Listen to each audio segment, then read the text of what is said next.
Meteorologist Josh Cozart. Really a fantastic day today. Yeah. It felt like summer. Our sunset, also just beautiful tonight. Really leaning into that summer-like season because we were still seeing a soft glow on the horizon past 10 o'clock. And we love to see it. Look at that. Yes. Yeah, that's the bottom right image, and then the last few rays poking their head above the West Hills in downtown Portland. Thanks to Karen, our director, for grabbing that shot for us. But overall, just a great Tuesday for us here across the Pacific Northwest. Look at these afternoon highs climbing back up into the mid-80s through the I-5 corridor when our average daytime high temperature should be hovering right around 71 degrees. We'll do a rinse and repeat scenario tomorrow, at least for the valley, as we get an extra few clouds thrown our direction along the coastline. So with today's 80-degree temperature, that makes a total of a week of the 80-plus degree days we have seen so far all spring season. But as far as the 90s go, nothing counted thus far, as we typically see about 15 each summer. With the beautiful dry live look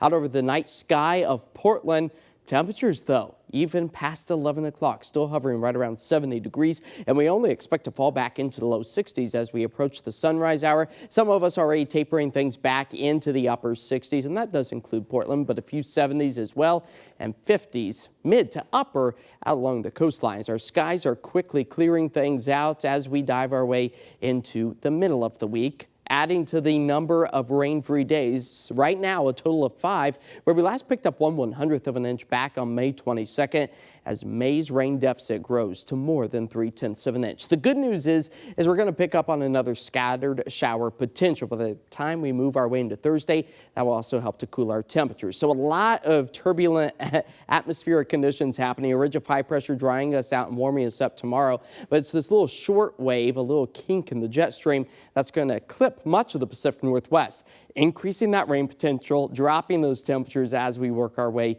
into Thursday morning. Thursday afternoon and into Friday, another ridge for another round of heat before another little trough pushes its way back into our area to cool things back for the end of May and the start of June this weekend. So there you go. There's that marine layer to start off the day along the coastline, helping to keep temperatures slightly cooler tomorrow along the coast as opposed to what we experienced today. Plentiful sunshine for the I-5 corridor, but with that onshore flow, kind of keeping us slightly cooler than what we had anticipated, say, about a week or so ago for our Wednesday, before this next front slides its way through the Pacific Northwest, bringing back some beneficial rain as we work our way into the afternoon and evening hours, then drying skies for Fridays. We prepare for our next round of heat. But the rain accumulation piling up anywhere from about 1/10 of an inch at best for the valley to nearly 1/4 of an inch along the coast. Tonight we stay calm, quiet, clear, and mild. Maybe crack open the window, let some cooler air rush its way back in, as tomorrow's going to be a great pool day. Temperatures back up into the mid-80s. I'm anticipating us to hit 85 degrees for our high tomorrow with plentiful sunshine. Winds out of the southwest at about 5 to 10, really making it feel like the summer season. 7-day forecast does show some ups and downs. Again, Thursday, that's our next chance for a few scattered showers. Drops our temperatures closer to the average of 71 with that current temperature. And then we skyrocket back up into the upper 80s on Friday. That's the peak of the heat before we end the month of May on a warm note at 80, and then more clouds and temperatures closer to the average for the start of June, and also meteorological summer arriving.